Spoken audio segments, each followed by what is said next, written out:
কথা বলবে রাম নারায়ণ রাম নারায়ণ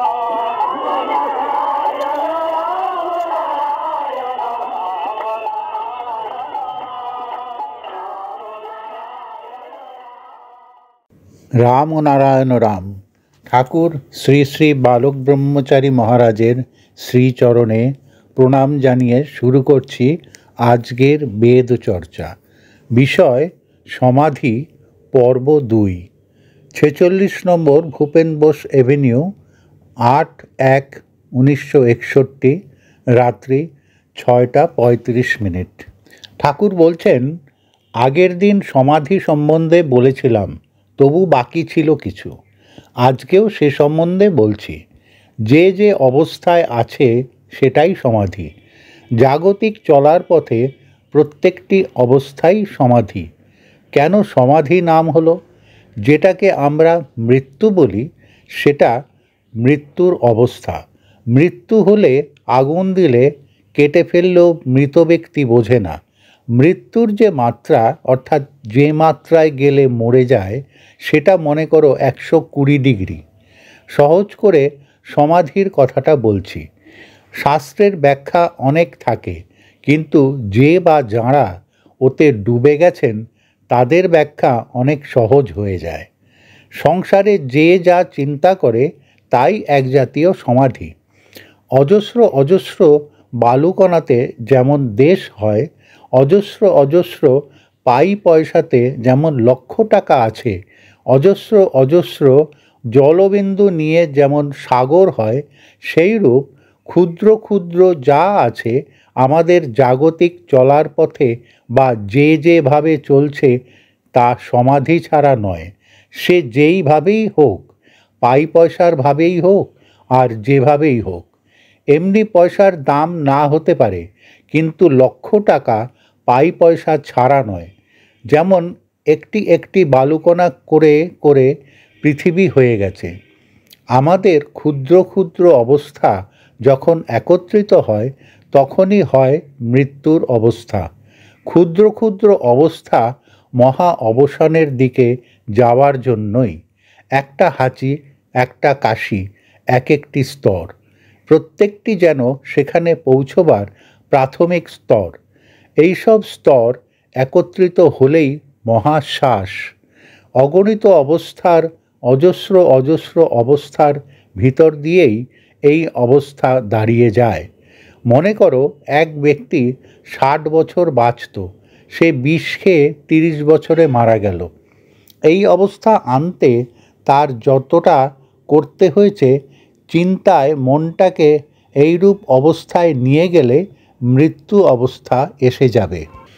যেভাবে ইঞ্জেকশন করে অজ্ঞান করা যায়, পা কেটে নিয়ে গেলেও বোঝে না, তবুও এমন একটা চৈতন্য থাকে রেফ্রিজারেটর ন্যায় মেনটেন করা, সেই ভাবটাই হয়ে যায়।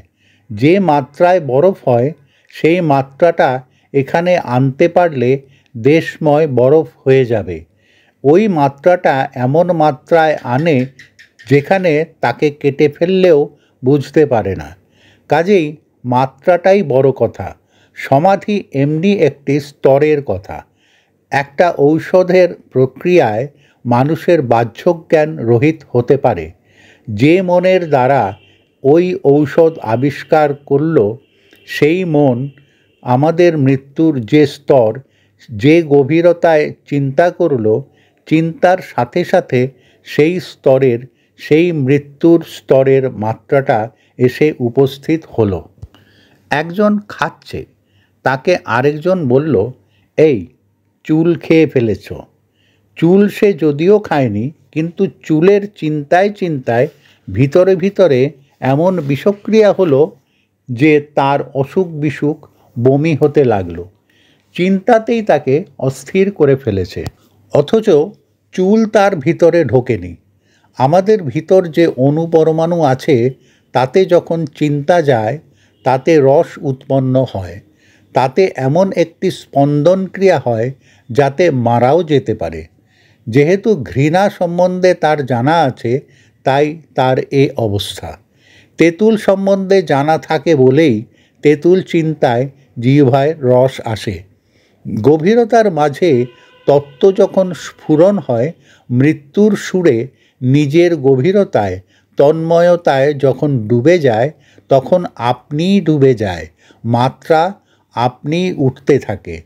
এই দেহে চৈতন্য থাকাকালীন মৃত্যুর 115 কি 120 ডিগ্রি এর মাত্রা এসে উপস্থিত হলেই সেই স্তর এসে যায়।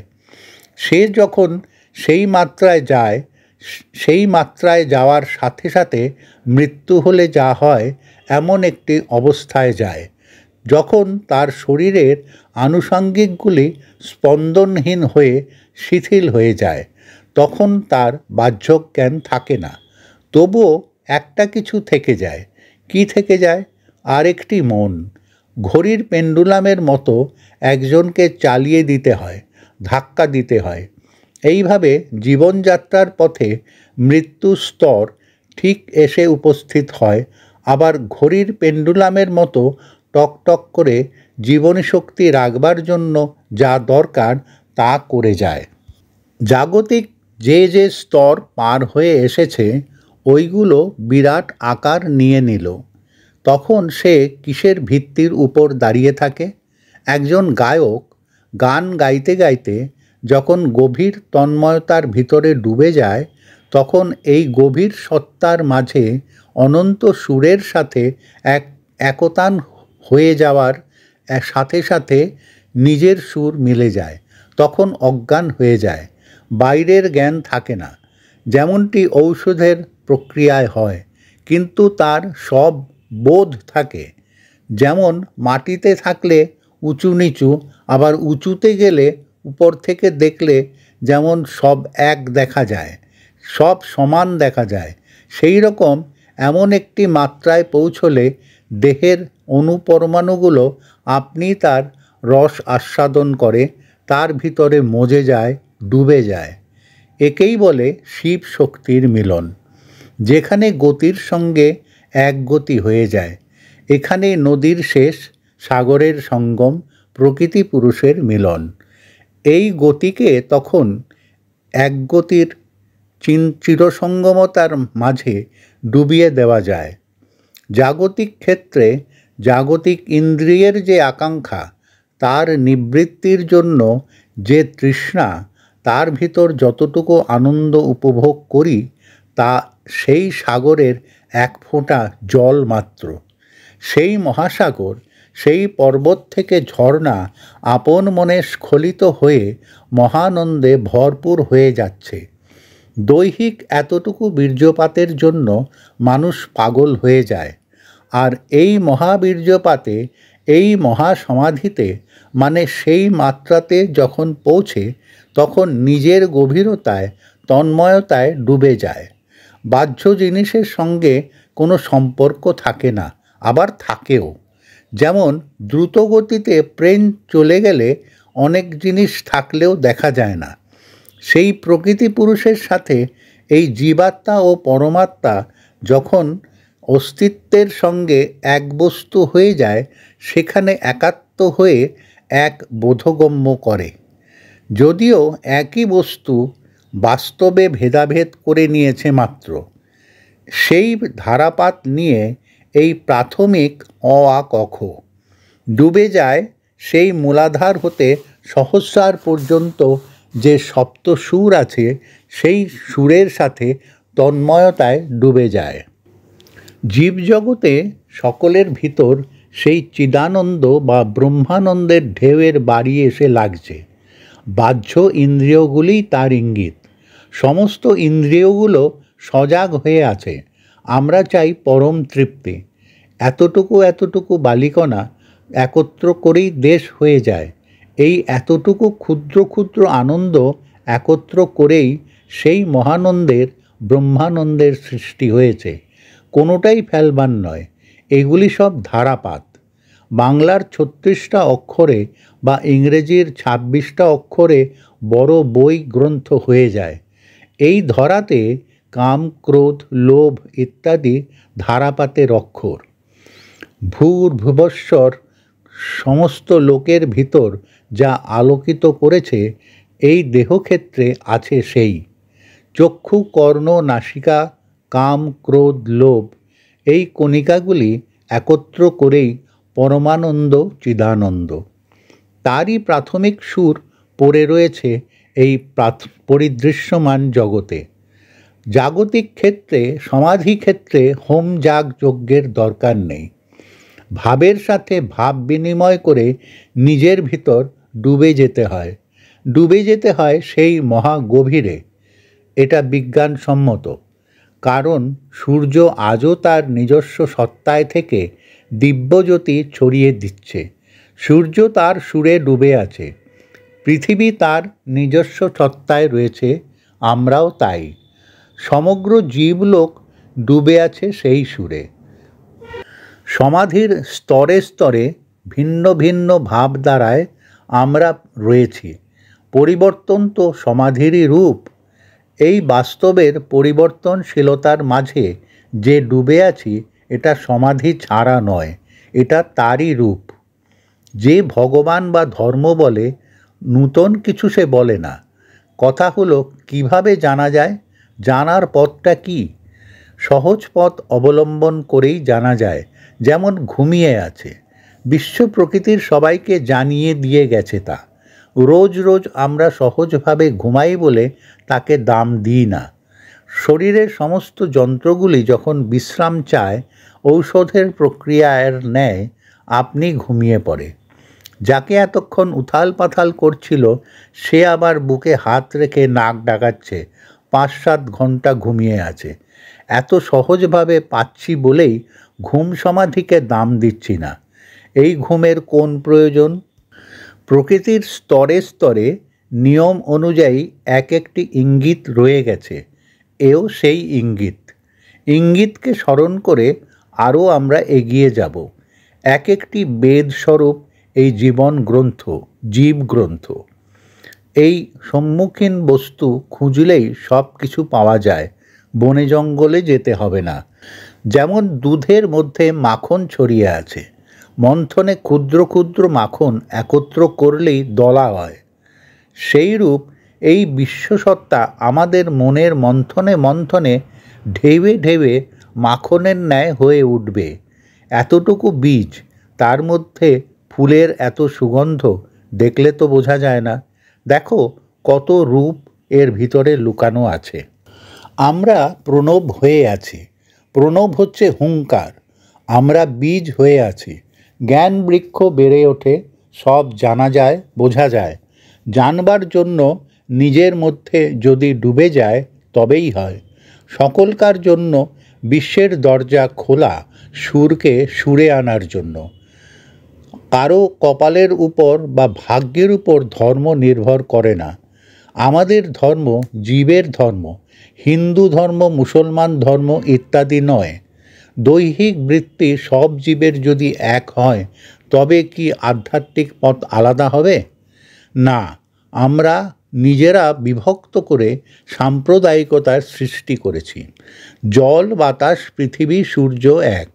একই বস্তুর বস্তুত্বের উপর আমরা আছি। সকল জীবেরই এক সত্তা। আমরা সেই নীতিবাদের উপর দণ্ডায়মান আছি। একটু চিন্তা করলেই বিকাশ হয়ে যায়।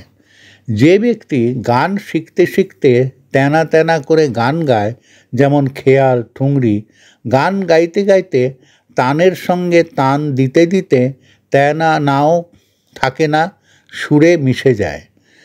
অবস্থা এমনি হয় যে ১ ঘন্টা পরে হাহ বলে সোমে নেমে আসে, তানপুরা পড়ে থাকে। ধূপকাঠি জ্বাললে যেমন গন্ধ ছড়িয়ে যায়, শব্দ যেমন ঢেউয়ে চলতে থাকে, সুরটা তেমনি সুরে মিশে চলতে থাকে। বিভোরতায় ৮ ঘন্টা পরে হাত ছড়িয়ে দিয়ে বসে থাকে। সুরের রেশে সুরে সে দৌড়চ্ছে তখন। ডুবে গেছে একেবারে। ১০ ঘন্টা পর লয় দিয়ে ওঠে। তবল, সঙ্গীত সব চলছে। সুরে অজ্ঞান হয়ে যায়, একটা কান্না দিয়ে ওঠে। কিসের আশ্রয় করেছে সুর, যাতে কবিতা নেই, সাহিত্য নেই? শিশুর যে ওয়া ওয়া, এটাই নিল আশ্রয়। সহজাত নিয়ম অনুযায়ী প্রকৃতি হতে এটাই নিল। ব্যথার সময় কেহ তো কবিতা বলে না, প্রসবের সময় কেহ তো কবিতা বলে না। সৃষ্টির মাঝে তখন কোনো কিছু আর থাকে না, এ আপনিই বিকাশ হয়। সেটাই খেয়াল আর ঠুংরির সুরে সুরে মিশে যাওয়ার ব্যাপার। মৃত্যুর সময় কেউ কি ভারত ভাগ্য বিধাতা বলে গান গায়, সে যত ডিলিট হোক না কেন? সুতরাং প্রকৃতির রূপান্তরের সময় সেই গুরুগম্ভীর সুর নিয়ে এক নিনাদধ্বনির আশ্রয় করে, ওঙ্কারের প্রণবের ধ্বনি নিয়ে নেয়। এই শব্দধ্বনি আশ্রয় করে আমাদের সৃষ্টি হচ্ছে, মৃত্যু হচ্ছে। সুতরাং এই ধ্বনিগুলি হচ্ছে মন্ত্র। এই ধ্বনিগুলি, এই শব্দগুলিকে মৃত্যুর মাত্রায় আনতে চেষ্টা করলে ধ্বনিগুলি একত্রিত হয়, স্পন্দিত হয়, প্রণব নামে অভিহিত হয়। খেয়াল বা ঠুংরির ন্যায় সুর চলে যায় মহাশূন্যে। সেই শূন্যময়ে, যেখানে রূপ নাই, রস নাই, গন্ধ নাই, ধুধু করে চলেছে প্রণবের ধ্বনি। আমি চাই আশ্রয় অবলম্বন। মন দ্রুতগতিতে, পূর্ণ গতিতে এগিয়ে যায় পূর্ণের মাঝে। গতির মাঝে গতি চলে যায়।